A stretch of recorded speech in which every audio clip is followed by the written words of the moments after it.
Hare Krishna. Ji, Hare Krishna. Very Krishna. happy to be back in the Huh? Very happy to be back again with this. Yeah. Thank you. Yes. Shobha ji, Hare Krishna. Hare Krishna, Prabhuji. Welcome, welcome. Gupta ji, Hare Krishna. Prabhu, Dandavat Pranam. Hare Krishna, Punam ji, Hare Krishna. Gupta ji, Hare Krishna. Hare Krishna, Prabhuji. Welcome. Dear Krishna Prabhu, Mata ji, Hare Krishna. Hare Krishna, Prabhu. Hare Krishna. Okay, Sanyal ji, Hare Krishna. Hare Krishna, Prabhuji. Hare Krishna. Hare Krishna, Prabhuji. Hare Krishna, Sabota ji. Doing Aarti. You're in Yes, Prabhu. Yes, Prabhu. Okay, very good. Very nice. Kamath family, Hare Krishna. Hare Krishna, Prabhu. Hare Krishna. Krishna. Jnanadan ji, Hare Krishna. Hare Krishna, Prabhu. Dandavat Pranam, Prabhu. Oh, Hare Krishna.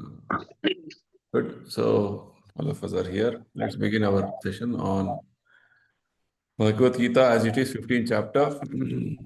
Yeah, beginning with verse number 10. I think somebody is. Prabhu, there is some disturbance in the sound. Yes. Yeah, I know. I'll mute.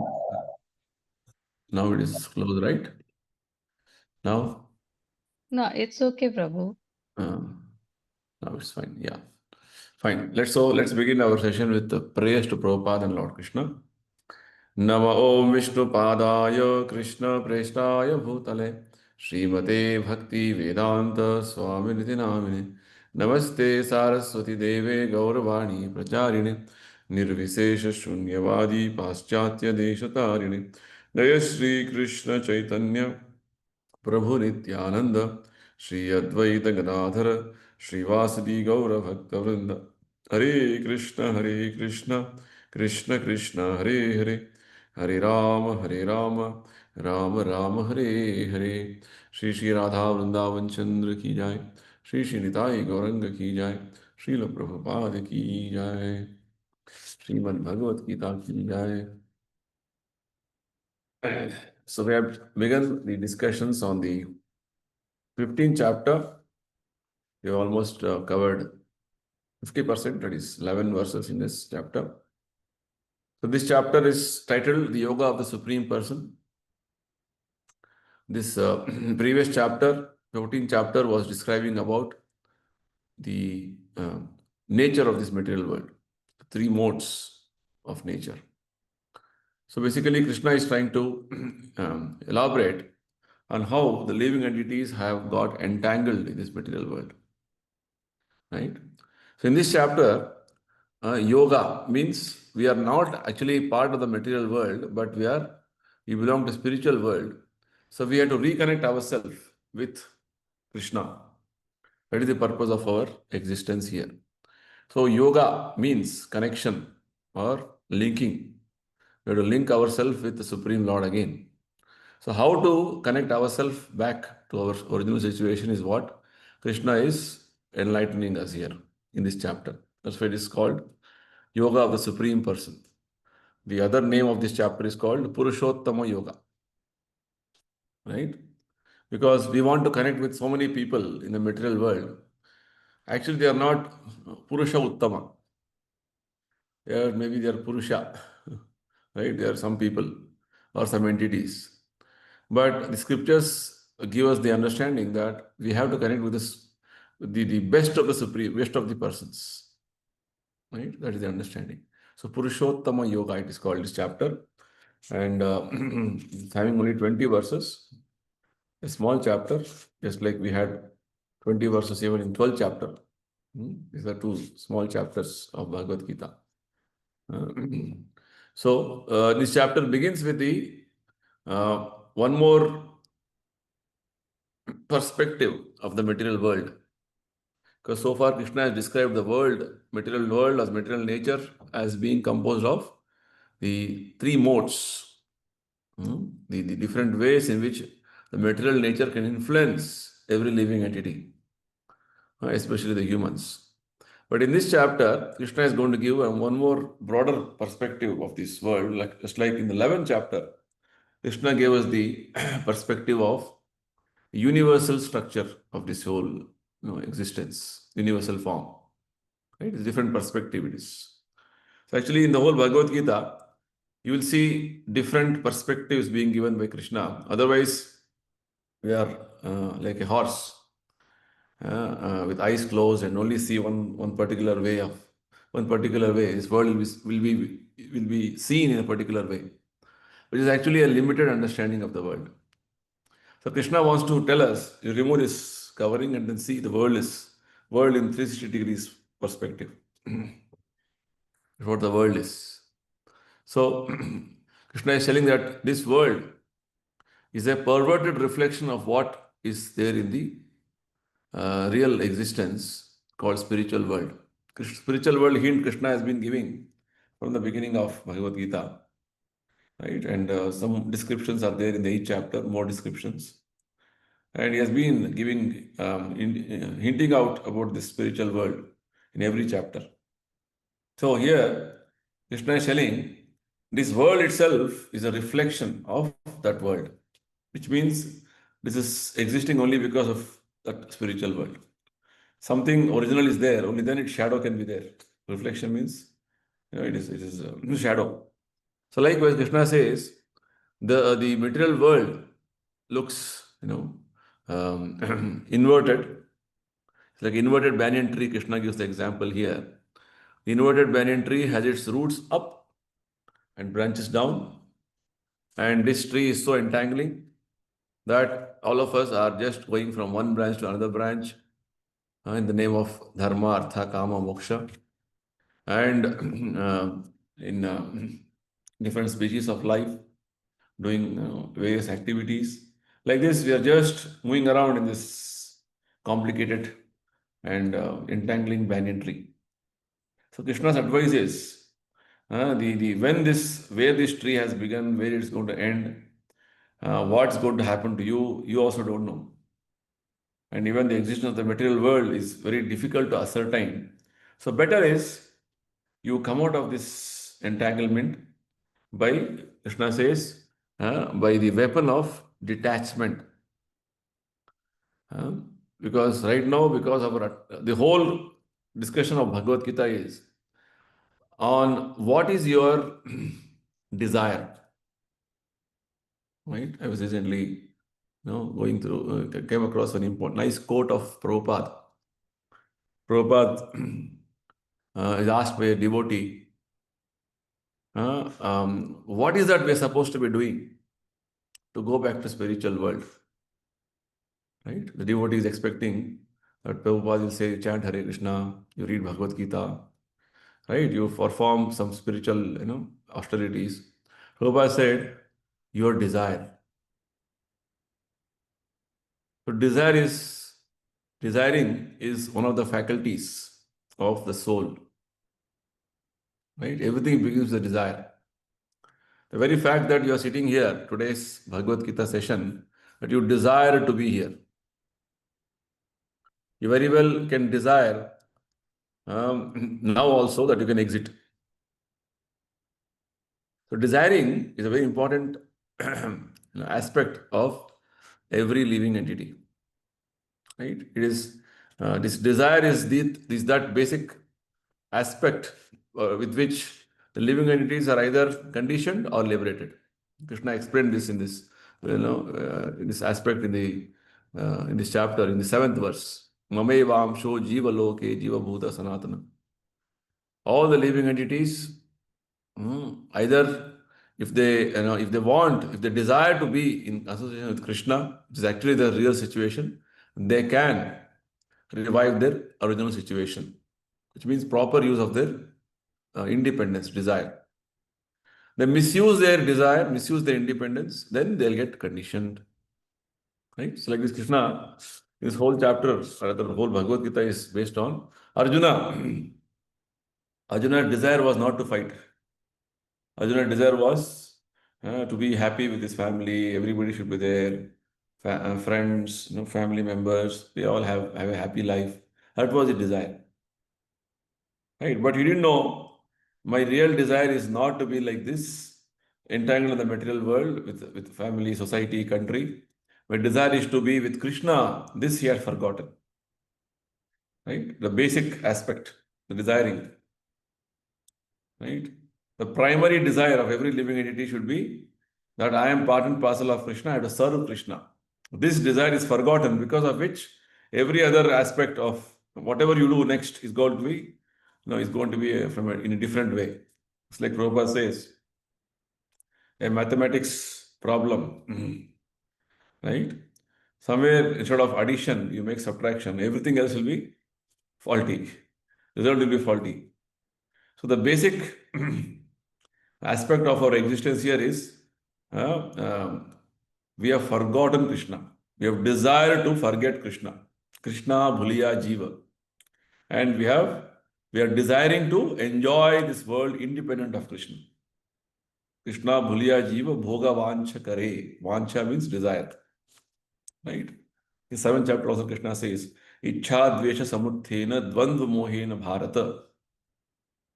Right? Because of our desiring to imitate Krishna, or desiring to lord over this world, we are entangled here. So sooner we realize this desiring tendency to, in a contrary way which we are having, is not going to really benefit me. It's actually entangling me, it is conditioning me. That is the awakening of knowledge. So this chapter is meant to awaken that sense in us. This whole world, why am I here? Because I desired. Sometimes people ask, why has Lord put me in this condition, suffering? Simple answer is you desired it. Right? Nobody to blame. Right? So the point is, the way you desire, things will change. Right now, we need to strongly desire, and we need to also deserve to achieve that. Whereas as you advance spiritually, you desire, it is there. It's like that. For pure devotees, they desire and it is manifest. Because their desires and their way of acting is such that there is no conditioning. Right now, we are all bound by the laws of nature, modes of nature, that even though you desire, you cannot experience it, or you cannot, actually, get it. Whereas for Krishna, he desires, pure devotees desire, it is there. That is the spiritual world. Just see. Because as you are spiritually elevated, simply desiring will give you all the, the results, what is required. And that desire is pure. Not like the desire here. All these desires in the material world are contaminated, polluted. That's why Rupa Goswami says, Anyabhilashita shunyam gyan karma dhanavruta. Anyabhilasha, all other desires other than serving Krishna should be nil. Shunyam. No other desire other than desire to serve Krishna. This is the basic distinction between Kama and Prema. That's what Krishna said in the 3rd chapter also. Just see the difference. A small difference. But it makes a huge difference. Huge, as the Chaitanya Charitamrita says, iron and gold difference is too much value. Now, the desire to serve Krishna is called prema. Desire not to serve Krishna but to serve myself or my extended self is called kama. Atmendriya priti dhare kama nama. Krishnendriya priti dhare prema nama. Like this, So, in this chapter, from the beginning, Krishna has been telling, our desiring to be independent, our desiring to lord over this material world, or rather to dominate in the material world, has created a situation for us. So we desire now in the right way that, the arrangement of Krishna is this, let me align with that arrangement. Means you desiring to align yourself with Krishna's desire. This was Krishna said in the 11th chapter. Arjuna, whatever you are desiring is contrary to my plan. You align your plan with my plan, then you are in the right situation. So Krishna said, Nimitta Matram. You become an instrument in my plan. You don't have independent plans. Whole philosophy of Krishna consciousness is based on this basic principle of desiring. Right? So Krishna has been in different ways explaining how material world, you desire something and you experiencing it. Now you desire in a strong way. Krishna uses the word with determination. Right? With determination, you must cut down this tree of entanglement with the weapon of detachment. Right? You cannot have contrary desires. I want this also, I want that also. No. One desiring only is possible. You cannot keep your legs in one boat and one more leg in one more boat. What will happen? Anytime you will fall down in the water. Right? So you have to have one desire. Vyavasayatmika buddhi ekeha kurunandana. If you analyze from this angle, every verse of Bhagavad Gita, Krishna has been very specific. Have one pointed desire only for me. Manmana bhava mad bhakto. Desire to think of me, desire to become a devotee, desire to worship me, desire to offer obeisance to me. He is going to bring you back to me. You see, any activity we do begins with a desire, right? In a subtle way, right? Your contemplation and everything is a desire. I want to do like this. Anybody doing anything in the world is all because of I desired it way. I desired that way. I want that way. If I come to your house and ask you, why is your curtain like this, Sushilaji? You'll say, Prabhuji, I desired like this. Right? Or, why are you wearing this dress? I desired. Anything, what you're doing right now or whatever, in the kitchen, every day you have to cook so many things. You desire. Okay, today I want to eat idli, sambar. You desire. See, desiring is so important aspect in our life. Moment to moment, we desire many things. So Krishna's advice in Bhagavad Gita is, you desire everything for me. Then things will change for you. Because you have been desiring everything and anything for me and my extended self in a materialistic way, it is entangling us.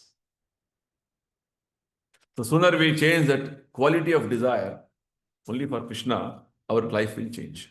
So Krishna has been explaining this chapter from the beginning, from that perspective. How a desire is that platform. You desire something else other than Krishna, you are entangled. You desire for Krishna, you are in the spiritual world. And that spiritual world is so wonderful. Once you go there, you not come back.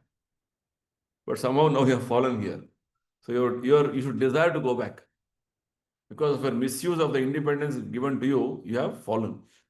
You properly use the independence, you go back. Right? So how we are entangled here, Krishna explained in the verses 8, 9, 10, 11. How when you desire something contrary to Krishna, what happens to you? You get a body, material body, based on what you desire. Right? And further desires you develop, and it becomes more and more list of big desires.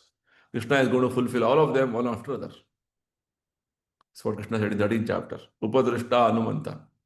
I am sitting as Paramatma. I am observing every desire of yours, and I am going to fulfill. And by seeing that you also deserve them, I provide opportunities for you to deserve them. So like this, in the material world, the living entity, we are carrying our different desires, life after life, stock of desires, pile of desires. And slowly, one after another, Krishna is fulfilling them. Krishna is explaining that only in the 8th verse, that just like one desire has to fructify. or rather it has to come into its manifestation. So you're supposed to get a body of a bird, then that desire, that particular type of a conception of life comes in you, and your soul is carried to a specific body accordingly through the arrangement of material nature. And accordingly, you get a specific senses like eyes, ears, nose, whatever other senses, like a bird. You act like a bird, you think like a bird. Krishna says you thus enjoy a particular set of sense objects. Like this, life after life, we have been changing bodies. Sooner we realize this, in human form of life, we can understand all this. Krishna says, one who is trained to perceive all this, that life is going on like this. So many bodies we have been transmigrating. We have to better understand this is not the way we are supposed to live. To lead a life of bhakti, Krishna consciousness. That is awakening. So long you don't awaken yourself to this level of realization, then you will be continuing. Right? I guess Krishna mentioned about our own life in verses 8 to 11. Now, beginning with 12th verse, very interesting. Krishna is telling, world is not only you. World also means other living entities and so many other aspects in the material world. What do we see immediately when you see the world around you? You see sun, you see moon, right? That's what Krishna is telling us here in the verse number 12. Yadaditya gatam tejo jagad bhasyate akhilam yad chandramasi yad chagno tat tejo vidhi mamakam. Aditya gatam tejo. Aditya means sun. Teja means splendor. The splendor of the sun. What does sun do? As soon as there is sunrise, it dissipates the darkness, the whole world. Right? That is the function of the sun. And similarly, moon. In the night, the moon dissipates the darkness to some extent. Like this, the sun, moon, and the fire. Just like even the electricity is fire. Right? Without electricity, we cannot even see things. So electricity is one transformation of fire. So these three aspects, which is very much part of our life, Krishna says, all these are coming from me. Understand this. They are not independently existing. Right? So Prabhupada says, begins that whole line of thought, what Krishna has already told in the previous 10th, 11th verses. One is intelligent can see all this. How we are changing our bodies, what type of life I'm living now, what will happen to me if I don't practice Krishna consciousness. All this intelligent person can see. Unintelligent people cannot see all these things. Right? They are just in their own world.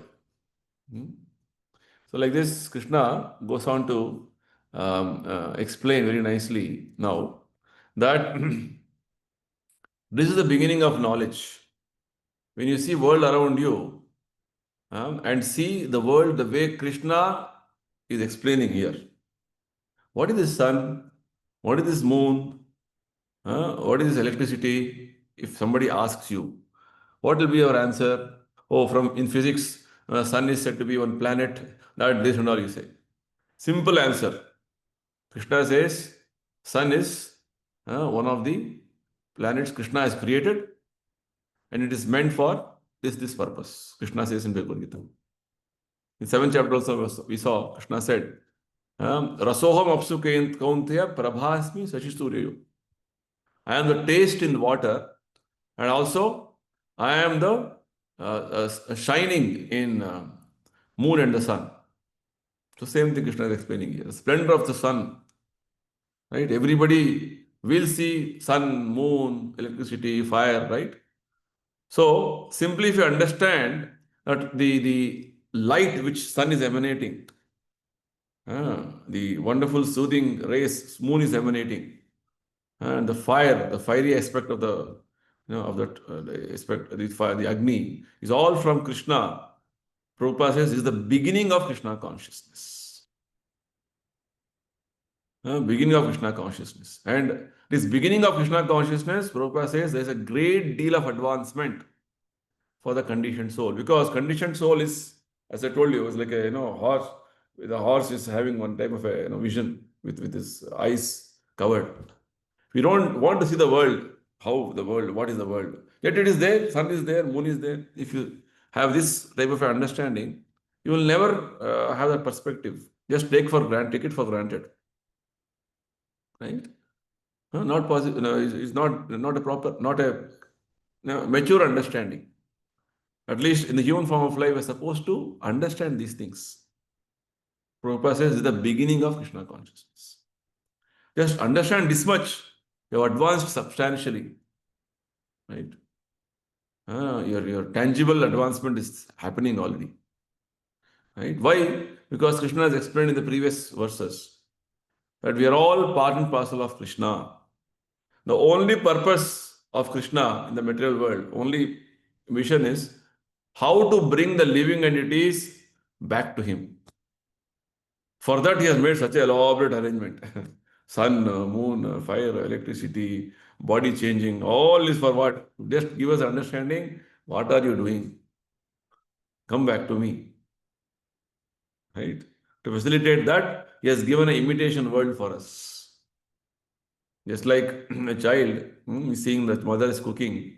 Child also want to cook. But it is very unsafe.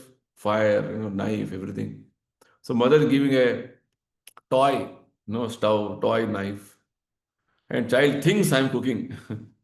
Right? Like that, Krishna has given an imitation world to think and feel as though, oh, it is real. And this world is so wonderfully done, such a way that it gives a sense of reality for us. That is what Paramatma does inside our heart, to give that sense. Otherwise, if you awaken properly by with the way Krishna is telling us to awaken ourselves in spiritual understanding, you will see Jagan Mithya. Actually, statement of Shankaracharya is in one perspective it is a fact. Prabhupada explains elsewhere. Right? So it is illusory. But a realization to dawn upon takes time. So Krishna's only purpose is how to bring the living entities back to Him. With that, He has made elaborate arrangements here. Right? So sun is there in the solar system, in the whole universe. There's one, in one universe, there's one sun. Whether there are so many universes, in every universe there is sun, right? And the the effulgence of the sun or the light of the sun, the splendor of the sun, Krishna says it is from me. This Krishna has confirmed in the previous chapter also, right? In the 14th chapter, last verse, Krishna said that Brahma Jyoti is actually situated on me. Brahmano hi patishtaham. So, whatever you see as effulgence in the sky is the light emanating from the body of Krishna. So, sun is shining, or moon is shining, or the fire is having that shining aspect because of Krishna's presence. Krishna is making it happen. That's the point. Right? So, and all these things are so essential for our life. As soon as morning happens, sunrise happens, immediately you start your activities, you begin your day. First and foremost, what you do? You go to kitchen, right? After you take your bath. Even to take bath, you want hot water. Where the hot water will come? Fire again, electricity. Right? And you go in the kitchen, fire to cook. Then people go to factories, again fire, electricity. Like this fire has become part and parcel of our life. Sun's rising is giving indication to us for us to begin our day. So Prabhupada says, without the help of these sun, moon, fire, electricity, we cannot even live. Right? So just that you understand that where is the sun, moon, fire, all is originating from, where that energy is coming from them. The sun, moon, what is the purpose of their existence? It is because Krishna is giving them energy. Krishna has made the arrangement. This much understanding. Then Prabhupada says, this is the beginning of your Krishna consciousness. You should ask why. Why is this? What is this? There's an Upanishad called Kena Upanishad. Why? Why is arrangement? Right? Everything will have a reason, no? Just like that. So, Prabhupada further says, in the next verse also we'll see, sun is shining and it is, the whole world is being, maintained, and the trees and plants, everything is growing. Why? Because of sunshine. The photosynthesis happen, and so many wonderful phenomena Krishna has established in the material world. And what does the moon do in the night? Moon actually nourishes all the vegetables. Now, Prabhupada further says the vegetables and the fruits, they all become very tasty, very succulent. Why? Because of the moonshine. Right? Very, very juicy. The vegetables, fruits, medicinal herbs, they all become, they get their actual taste, and very their juicy nature only because of the moonshine. This is what Krishna is sharing in the Bhagavad Gita. We'll see in the rasatmakaha. He'll use the next verse. They'll use the word. Here, Prabhupada is just giving a hint. The moonshine is so pleasing that people can easily understand that they are living by the mercy of Supreme Lord. Is the perspective which Krishna is trying to tell us. If there is no sun, there is no moon, we can't even exist. Right? So just see how Krishna is so merciful. First and foremost, he is giving us different bodies based on our desire. And after giving the body, he is making arrangement for us to live a comfortable life here by moon, sun, electricity arrangements. Right? So basically, this verse is telling us, first of all, recognize Krishna's arrangements in the world around you. And next, understand Krishna is so merciful. He has made his arrangements for me. Don't take things for granted. Right? Without sun, without moon, without fire, Prabhupada says nobody can live. Right? Early morning, your geyser is not working, or current is not there. What you will do? Darkness. You will continue to sleep. Right? Or morning, there is no cylinder, or there is no some arrangement for the cooking is not what you will do. You will fast. Finished. One day you will fast, 2 days after that. What you will do? Right? Like this. Without this mercy, we cannot even live. So we should understand every aspect of our life, just like Krishna says, I am the taste in water. When you drink water, you taste, you remember Krishna, oh, this taste is Krishna. Prabhupada says, any liquid you drink, the taste is Krishna. Even Prabhupada goes on to say, even you drink liquor, the taste also is Krishna. Because everything has a taste. The taste is coming from Krishna only. Krishna will only giving us that sense of taste to us. Whatever reason your taste buds are not working, you can't even taste what you're taking. Even though one person is selling such so tasty food you have made, other person, no taste because your taste buds are not working. Krishna has disconnected that, nerves connecting your taste buds to your brain. Or, see, so fine arrangement Krishna has made. So like this, you have to appreciate mercy of Krishna in every aspect of our life. So, Prabhupada says, these are some thoughts to provoke Krishna consciousness in the conditioned soul. So Krishna consciousness is there in every living entity. Just that it is dormant now, sleeping. You have to provoke, you have to awaken. Some thoughts like this will, oh, acha, this is what life is. This is what I'm doing this. Oh, this is what is actually things. I never saw life like this. Provoke. Provoke means sort of it inspires you, it motivates you to see world from a different perspective. So Prabhupada has some thoughts. All the things what Krishna has mentioned in this chapter from the beginning now are all thoughts to provoke Krishna consciousness in us. Because we have never seen the world like this. Take things for granted. Sun, moon, everything. Now further Krishna says in 13th verse, Gamavishya cha bhutani dharayami aham ojasa Pushnami chaushadhi sarvaha somo bhutva rasatmakaha. Uh, I enter into each planet, and by my energy, they stay in orbit, Krishna says. And I become the moon, Soma, and I thereby supply the juice of life to all vegetables. In further, I am the splendor of sun, splendor of moon, fire, everything. Everything's coming from me, Krishna says. Now he's telling the planets are all floating in space because of my energy. I am holding them. Right? Prabhupada gives examples how if you hold some sand in your hand, it is staying. The moment you release it, what happens? It falls down. So likewise, every planet is moving in its orbit. We study the solar system, right? In our science classes, physics classes in the school. Why it is moving? How it is moving? Because Krishna says here, you see, they're all staying in orbit by my energy. I am sustaining them. I am holding them by my energy. Moment I release, they're all gone. Right? So see, so wonderful. So Krishna's energy is acting. Whatever energy you call it, whatever name you call it.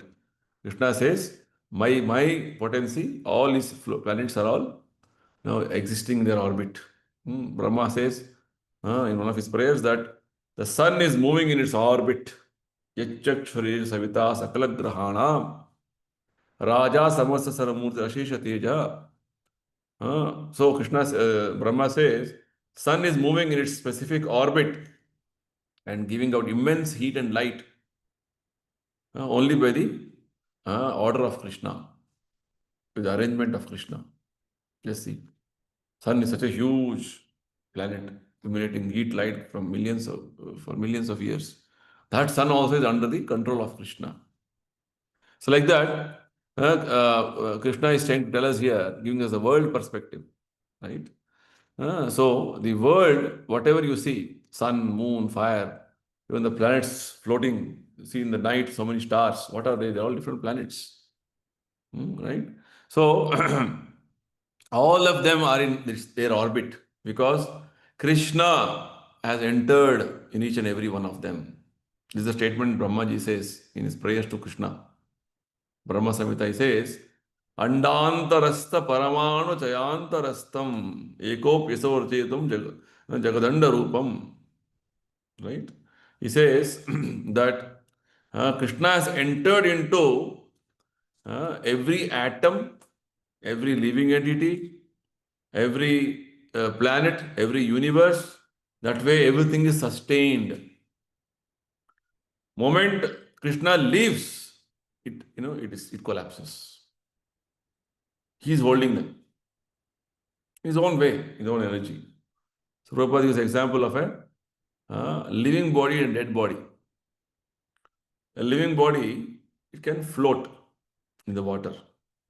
The moment the soul is out, it sinks. Like any dead object, stone you put, it will sink. Likewise. So, Prabhupada says, all the planets in space are floating. This is why? Because Krishna's energy has entered into them. His energy is sustaining all the planets. Krishna is holding them by this energy in his own inconceivable way. That's the point. That's what Krishna is telling us here. Gamavishya bhutani dharayam aham ojasa. I enter into every planet and by my energy, they stay in orbit. Such a simple statement Krishna is making. The planets are all revolving or rotating or in a particular orbit going on, going.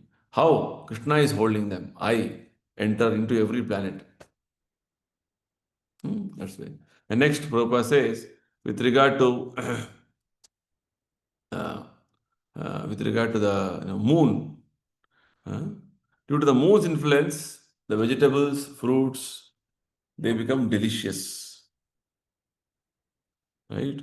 Without the moonshine, the vegetables can neither grow nor they taste. Right? That's why you see in countries where there is no sunshine, moonshine, no vegetables are grown. They have to all import from other countries where it is grown. because sun, moon is so essential. So, human society is working comfortably, enjoying food due to supply from the Supreme Lord. So merciful is that first of all, he has made arrangement of sun, moon, fire, electricity. Now is also helping in producing essential ingredients like food for us to live comfortably, enjoy our life. Right? We all enjoy eating food nowadays. Online ordering. Zomato will come in 2 minutes. Blinkit will come in 1 minute. I heard. So you just blink your eyes, it will come. You order and you blink your eyes. So all this, where from it is coming? The Blinkit or Zomato, anybody you want to supply, they have to depend on Krishna's, arrangements. Krishna is supplying, right? They are all living comfortably, eating some, snacks, seeing Netflix movies. How it is possible? Only Krishna only has to sanction. Otherwise, nothing is possible. Otherwise, mankind would not survive, Prabhupada says. Hmm? So moonshine is so important, so essential. It makes the eatables. They make the eatables palatable.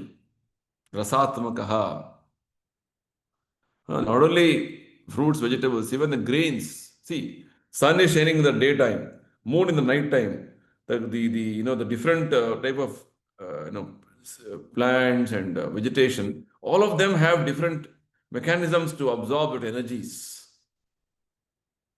Krishna is influencing them. That's why in the 7th chapter, if you see, when Krishna says that I am the vital force in everything, in different examples Krishna gives, around 14 examples he gives, right? He says, I am the original seed of all existences, right? So basically, when you eat grains, rice, wheat, dal, any pulses, vegetables, fruits, you get energized. Why? Because there is a, no, as Krishna says in 7th chapter,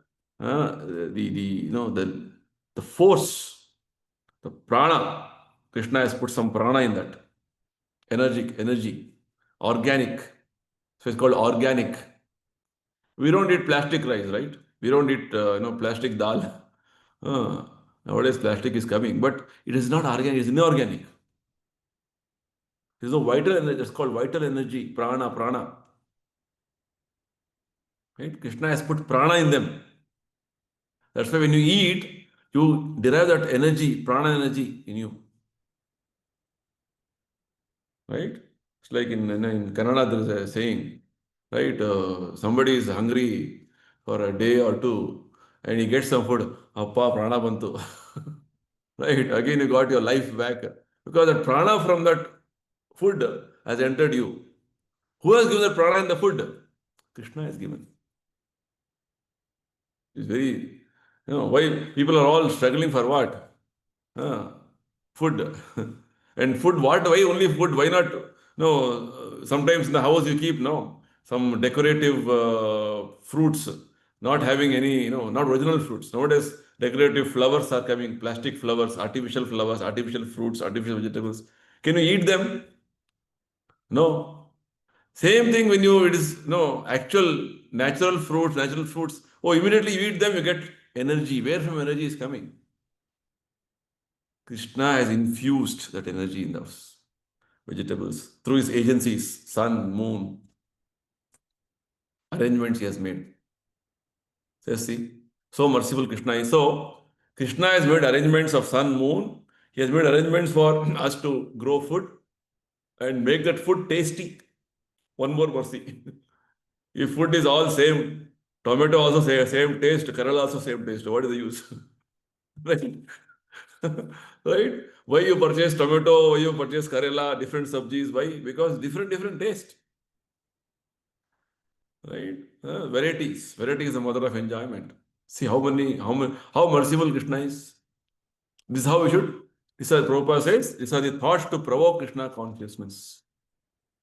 The conditions. So why arrangement like this? Why not only one item? No, Krishna has made variety so you enjoy life. Right? When you go to marriage, you want to first of all taste, buffet spread, 30 items, 40 items. Oh, big, great pride they take, the people who are arranging marriage. Oh, my son marriage had 50 items in the buffet. In North India, it is a custom. When you enter only, you get so many snacks. 50, 30, 60 variety of snacks. By the time you finish the snacks, your stomach is full. There are another 50 varieties of other items. More than 100 items will be there. Simply, so many counters. No, only marriage means only one item, khichdi. Somebody does that means, what is this marriage? Yeah? No. That's so. This is the point. Why? How so many varieties happened? Krishna, so merciful for us. You want us to enjoy life, live a comfortable life, and also realize that you are part and parcel of Krishna. You go back to spiritual world. That's the understanding, right? Like this, we see Krishna is very actively involved in our life in every aspect. Now, one more point Krishna makes next, 14th verse. Aham Vaishvanaro Bhutva Praninam Dehamashritah Pranapana Samayuktah Pacham Yannam Chaturvidham. Right? Krishna has made arrangement of sun, moon, fire, electricity. He's made an arrangement for growth of food for you, vegetables, fruits, grains, milk through the cow. All that arrangement he has made. He's supplying all necessary necessities to you. And also he has made them very tasty. That you can enjoy life, right? And very palatable for me. Right? Any item, food item you cook, it is tasty. Why? Because Krishna has made it tasty. You have to realize this point. So Krishna says, I have done everything. Now first give it to me. Then you take. It's a very, no, you can say it is a natural aspect. Right?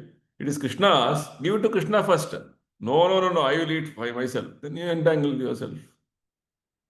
So Krishna is telling, after giving you food, even to digest, I am sitting as fire in the stomach. How much help? Oh.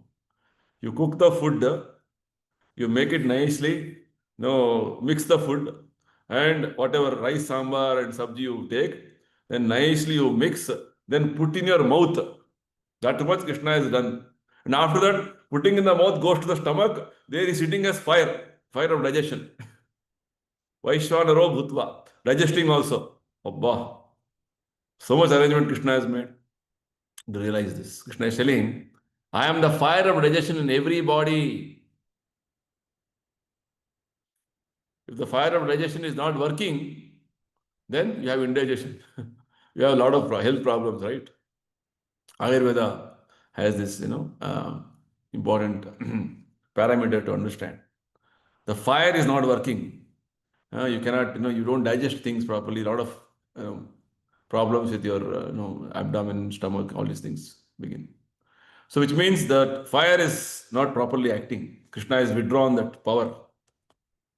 Krishna is actively working there. Whatever you eat, it will all go and digest nicely. Right? Just see.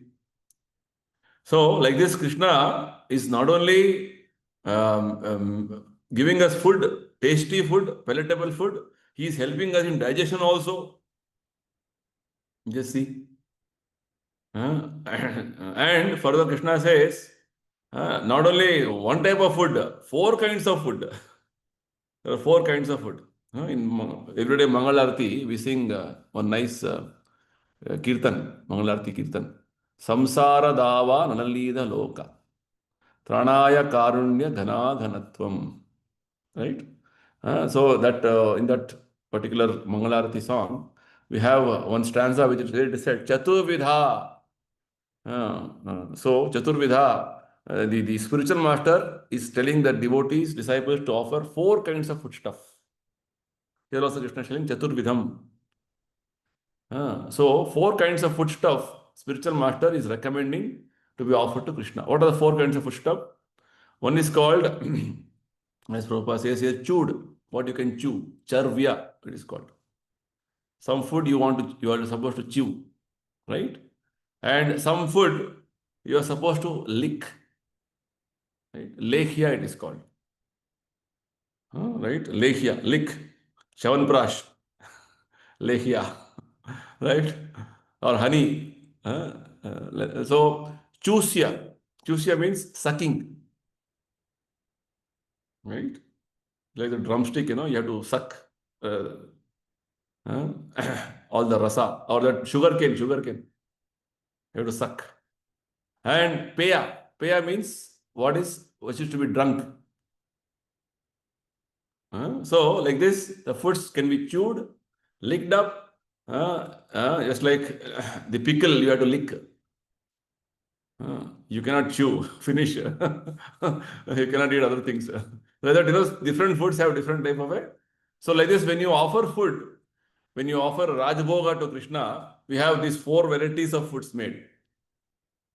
Something to chew, something to suck, something to lick, means chutney, pickle, juice, sabji, rice, some dal, all is made.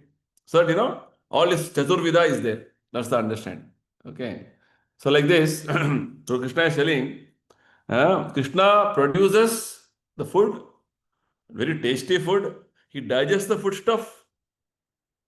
By this, like this, we are enjoying our life.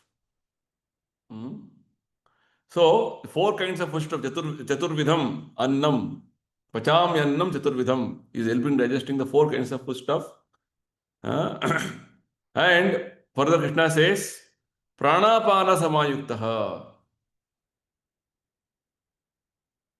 There is one type of a current within our body that is called prana. Just like in Kannada we have a saying, somebody is dead, prana hoitu. Correct? Prana hoitu means what? He is no more having a current in the body. So this prana is actually the energy of Paramatma. Soul actually cannot do anything. It can only, in the material world, it is only an observer. Only spiritual activities it can do. Right? Material world, everything is facilitated by Paramatma through this yantra.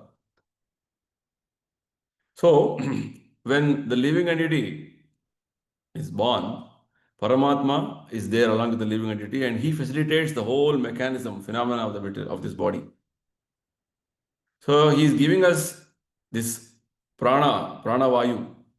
There are 10 types of prana vayu in the body. Apana, udana, vyana. It's like your eyes closing and opening is one type of a prana vayu. The blood circulating from heart to top is one type of prana vayu. It's down, one type of prana vayu. From down, blood is coming up, one type of prana vayu. Right? The different, kinesthetic movements you have, it is one type of prana vayu is facilitating this. Like this, there are 10 prana vayus. Krishna says in the 4th chapter about this. Okay. So all these energies, is all the electrical energy which Krishna is given us. Krishna, that is what Krishna is telling. Pranapana samayuktaha.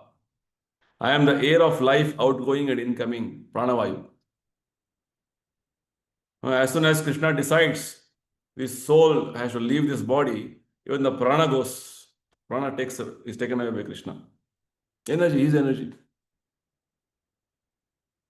Right? So, like this, Krishna is telling anything, everything about your body, physical body, to eat food, to breathe, to see, to open your mouth and close your mouth, anything, I am involved. Understand this. I am so active in every aspect of your life, grossly. That's what Krishna said to tell us.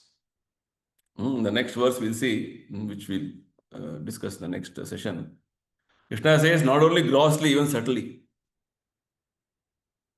Even the very aspect of what you remember, what you have forgotten, what knowledge you have, what direction you're supposed to be getting, everything I am giving as Paramatma. You see, so so much involved Krishna is in every aspect of our life, thickly involved. Even then, we are not seeing him, so we are so blinded. That's the problem. So that's why Krishna says, one who cannot see, one who is unintelligent cannot see.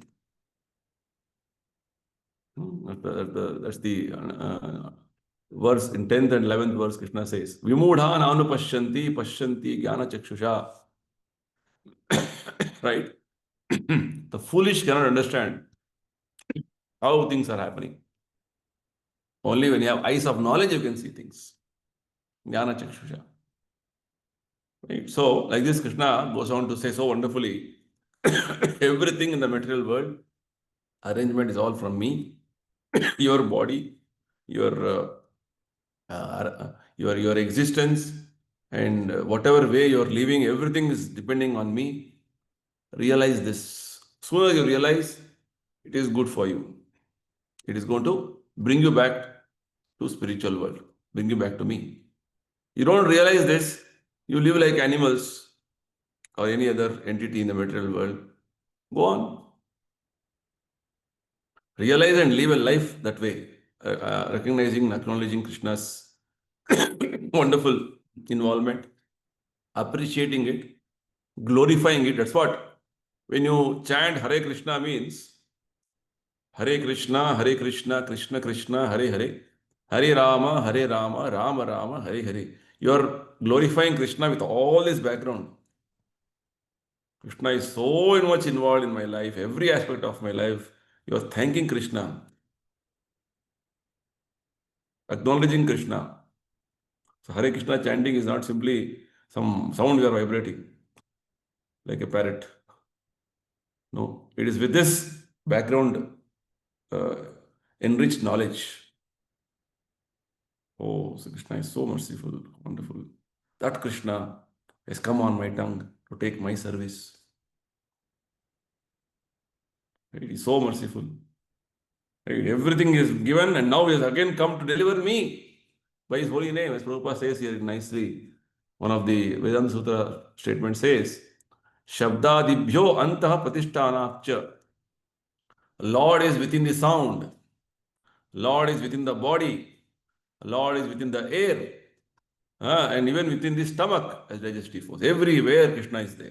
As sound, as air, as in different ways, as fire. So merciful he is. His holy name has come as sound. So Krishna is trying to help us in every way. We should be very, intelligent enough to take it, grab it. Right? If you don't recognize, then it's like you have become dumb, dull. No point. Take one more life like any other entity. Go on. That's the instruction Krishna is giving us. Okay. So we'll discuss more in the next session with the balance of the verses. Actually, more descriptions are there in the next verses. I think 2 more sessions we are going to take. Next 6 verses are there. Okay. Fine. So we'll close here. Anybody anything to ask, discuss? You can take a few questions.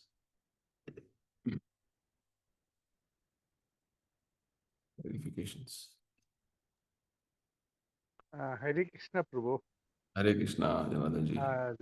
See, the position of this earth is so perfect that if the earth is closer to the sun, it will all feel so hot.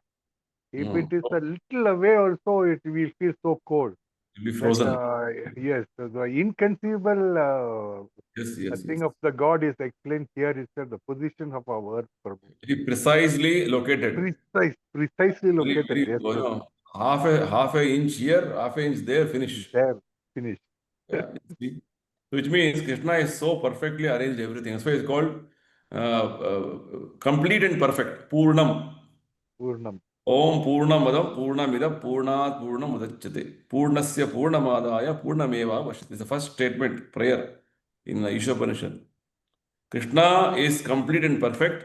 Everything what he has done is complete and perfect. We are also complete and perfect. We are also complete and perfect. All incompleteness is because of our incomplete knowledge about Krishna. Right? Yes, Prabhu. Krishna is Prabhu. complete, we are complete. But any shortfall or or ignorance is because of our incomplete understanding about complete Krishna. Like this, Bhagavad Gita is trying to expose us to, or rather giving us a understanding of how Krishna is perfect and complete in everything. Just see, in the digestive system, there is some problem. Again, everything happens to anybody because of our own desiring, our own karma, previous karma, which Krishna, is sanctioning it to experience that, right? So little problem with digestion, we'll run to doctor, so many things. There's a big department of gastro, what is that? Intestinal department. They will handle all the problems of your stomach, intestines, so many things like that. So the whole machine of the body is so complicated it is. And Krishna is managing every aspect of it so wonderfully. That's the point.